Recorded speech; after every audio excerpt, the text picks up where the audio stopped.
Donna here, and welcome to my channel, Everyday Homemade. Everyday Homemade is designed to teach you the basics of cooking, all the while making something delicious and homemade for your family.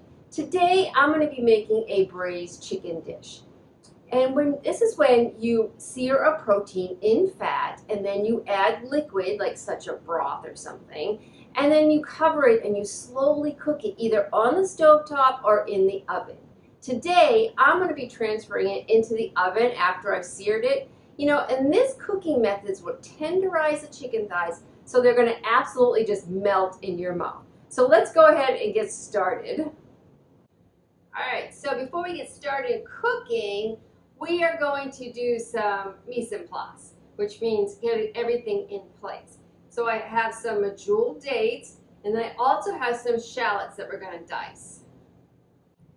I just love medjool dates. Now they are more expensive, but I really think they're so worth the money. Look how plump and juicy they are. I mean, they're absolutely beautiful, and they're going to be so nice in our dish. I'm going to get all of these chopped up, and we're going to be ready to go pretty soon. Chop up the shallot. So I'm going to cut off both ends. I'm just going to cut it in half. Peel it. And then we're going to dice it up. So I'll show you how I do that. So like in any time you're dicing an onion, it's always the same way. So you cut slats this way. And then you cut this way. And then when you cut here, you get really nice, pretty, uniformed dice. So we'll get these all chopped up and we'll be ready to go. Today I'm going to use a Dutch oven for this dish because I'm going to be transferring it into the oven. The thing about Dutch ovens is, you know, they're cast iron with enamel on the outside, but they need to come up to heat slowly. So right now the heat's at like 3. And I'm just slowly bringing it up. It's just starting to get nice and toasty warm. But you don't want to crank it up onto high heat when you have one of these pans. So I'm going to be dredging the chicken in a mixture of flour, coriander, cumin, paprika, brown sugar, some cinnamon, and then a pinch of garlic powder with some salt and pepper. So I'm going to go ahead and dredge this, and then we're going to start to sear it.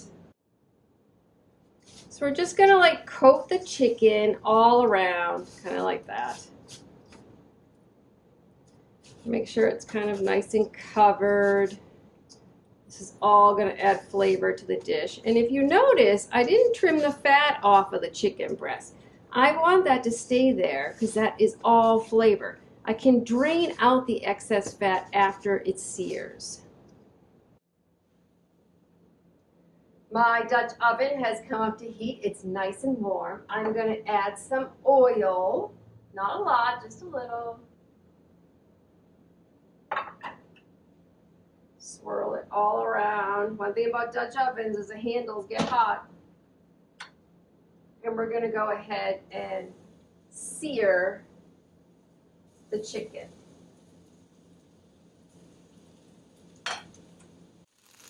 So I just flipped them over. You can see we're just doing it so they're lightly brown, and we're searing them in batches.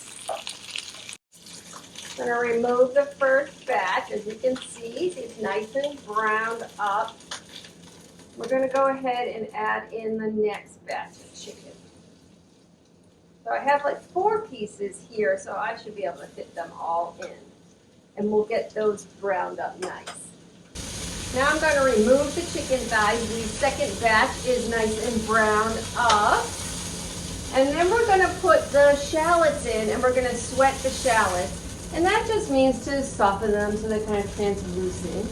So I have the shallots here. Put those in. And I'll just give them a few minutes to kind of cook in here.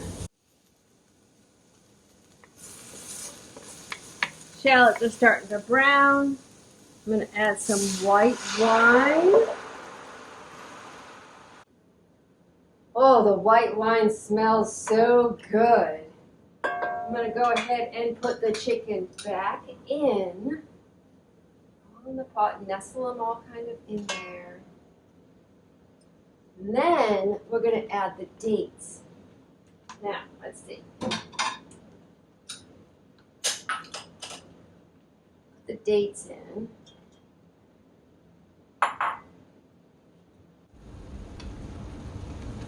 Move them kind of all around. And then we want to add chicken broth. I put enough chicken broth in just to bring it up to the tops of the chicken thighs, not to completely submerge it. And we're going to let this come up to a boil, which is pretty much there now. And I'm going to put the lid on and we're going to stick it into the oven. And I'm going to let it cook in the oven for approximately 40 to 45 minutes.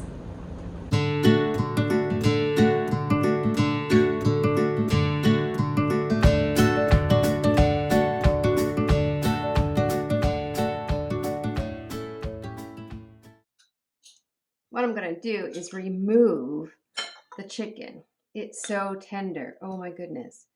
Feels like it's going to fall apart. There it just did with my tongs.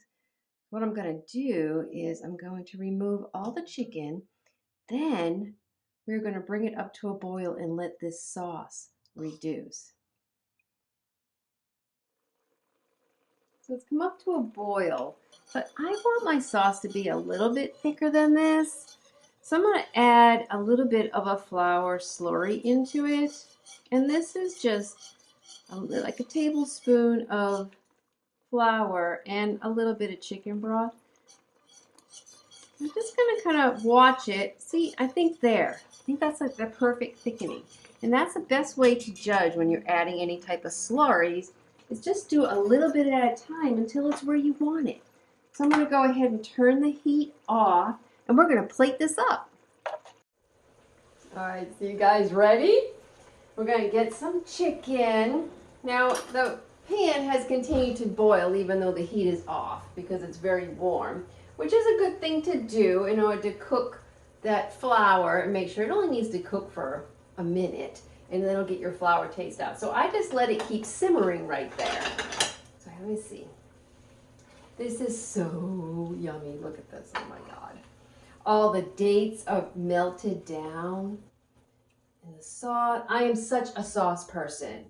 I'm like big on my sauce. I'm going to garnish it with a little bit of parsley. Look how beautiful this is.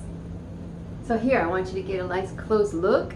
Isn't it beautiful? Oh my goodness, I can't wait to dig in and try a bite. It's just breaking up with a fork, so tender. Oh my goodness. Let's see. So I want to get a little piece of the date.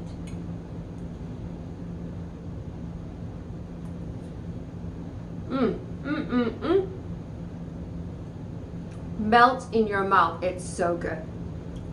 Oh, I could eat this whole pot, but I won't. So today we learned how to braise, and you saw how easy it is to do that. We also learned how to deglaze the pan with wine, and this just helped build flavor in your dish, which is always a great thing. So if you like this dish, I'm going to go ahead and put the recipe down below, and you can like and subscribe and then comment, and you have any comments about this dish, I would love to hear it. It's absolutely one of my favorites. So until next time, I hope you all have a fabulous day, and I'll talk to you later. Bye, everyone.